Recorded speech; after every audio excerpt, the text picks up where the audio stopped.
Hey, welcome back to the channel. This episode will be talking about the Indiana Pacers against the Boston Celtics.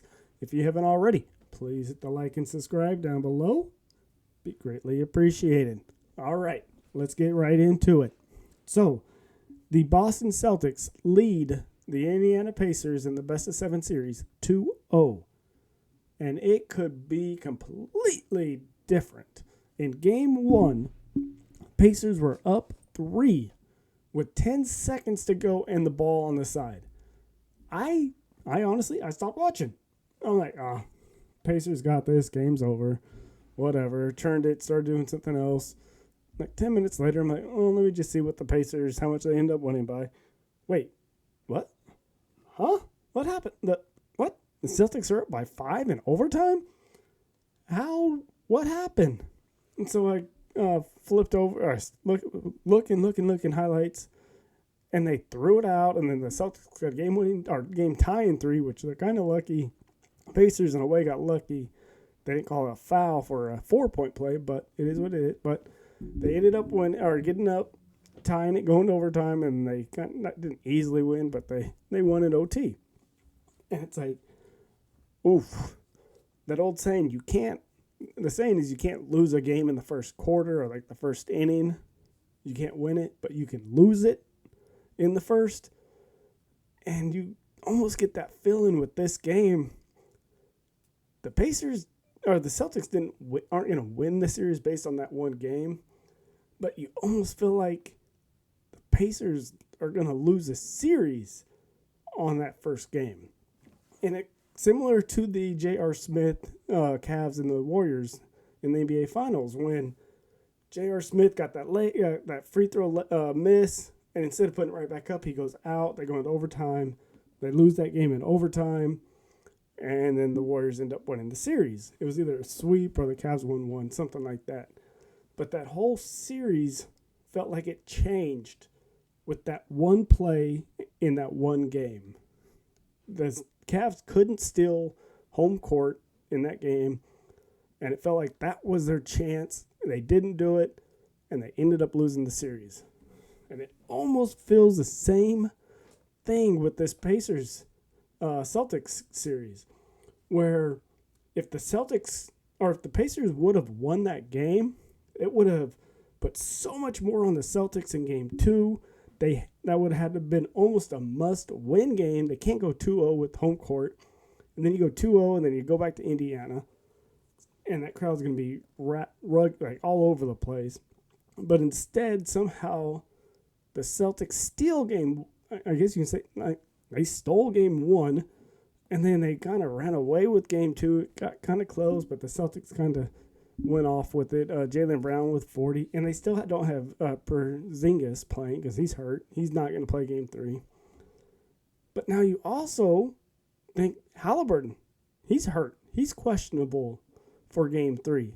I highly doubt he'll sit, but you never know. Hamstrings are hamstrings. He only played, I think it was like 8 minutes into the third quarter, and then he didn't come back because of the hamstring. And if you remember correctly, he missed a lot of games during the regular season because of a hamstring. And so it feels like they just let all the air out of the balloon in that one game. That one game could cost them this series. If you win that game, you put everything on the Celtics. They have to win game 2. And you're playing with house money, getting home court. But you lose that game, it's like that was your best chance. That was your chance. The Celtics weren't playing great. You had the game. 10 seconds to go, up by 3 with the ball. Turn it over, allow a 3, tie game OT, you lose. Like, honestly, that's something the Kings would do. Like, let's be honest. How many times I feel like you watch the Kings like, oh, this is easy. They got, wait, what? We lost? Huh? And it's like, that's such a deflation to the team. Like, oh, yeah, we got this. And then all of a sudden you see it, it was like, oh no. Just air out of the balloon, shoulders down, head down, like, really? And it's one of those where you never feel comfortable again. It's like, oh, here we go again. If you get up by like 10 and then they start coming back, it's in the back of your head. It's like, oh, well, they came back with freaking 10 seconds left. I'm sure they can come back with 8 minutes left. And it's just in the back of your head. You're just constantly thinking about it. And it just creeps into everyone's head. And they're like, well. And like I said, it's you say every day is a new game, new day, whatever. But it's there. It's in the back of your head. All the players can say whatever they want. It's there. And I don't know. What do you guys think? Do you believe the Pacers are going to lose this series because of Game 1? Or do you think they still have a chance? I think if they would have stole Game 1, there's a good chance that they could have won this series. Real good chance. And I would have said, like, Pacers maybe in 6. Maybe 6-7. But after losing that game and the way they lost, I'm going to say Celtics in 5 or 6. Like, I can see them losing a game, maybe like Game 3 at home in Indiana in front of that crowd.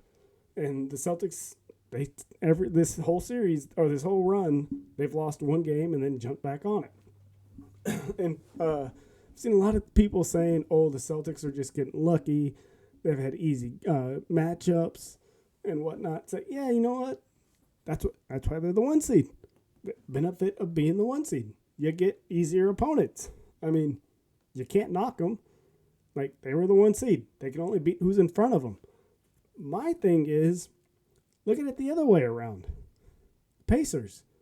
They played the Bucks without Giannis, who didn't play at all that series.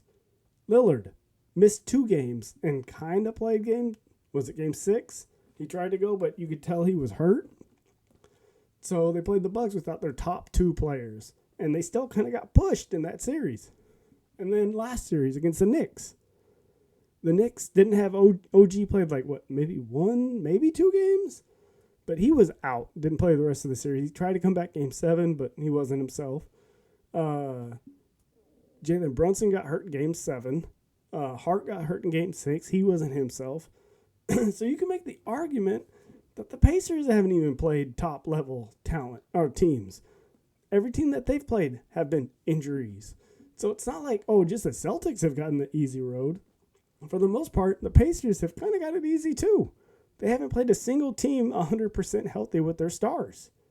And you can say, it's playoffs. But yeah, I understand that. It's all about when you play them. But you can't say that about the Celtics and not about the Pacers. Like, come on. Yeah, I get it. If you don't like the Celtics, you're going to say that. But look at the other side. The Pacers haven't played a full healthy team with their stars either. So, I don't know. I think Boston's just a buzzsaw team.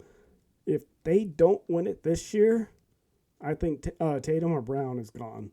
They'll blow it up. If you can't win it with how this team is set up right now, with how this league is going, or this season is going, I just don't think you're going to win it. It will help big if they can get Porzingis back. But there's no sense in rushing him back right now if they're winning without him. If they're losing, like may push Porzingis back sooner. Like if they would have lost Game 1. He may have to play Game 3. But with them being up 2-0, it's like, nah, you're good. Sit there, get rest, get full, and we'll have you back when you're ready. No reason to push it. But, yeah, what do you know? What do you think? Do you think the Pacers still have a good chance in this series? Or do you think the Celtics kind of got it, going to go sweep? 5, 6? Do you think still go 7? Let me know what you think down below. Don't forget, hit the like, subscribe, leave a comment. See you on the other side.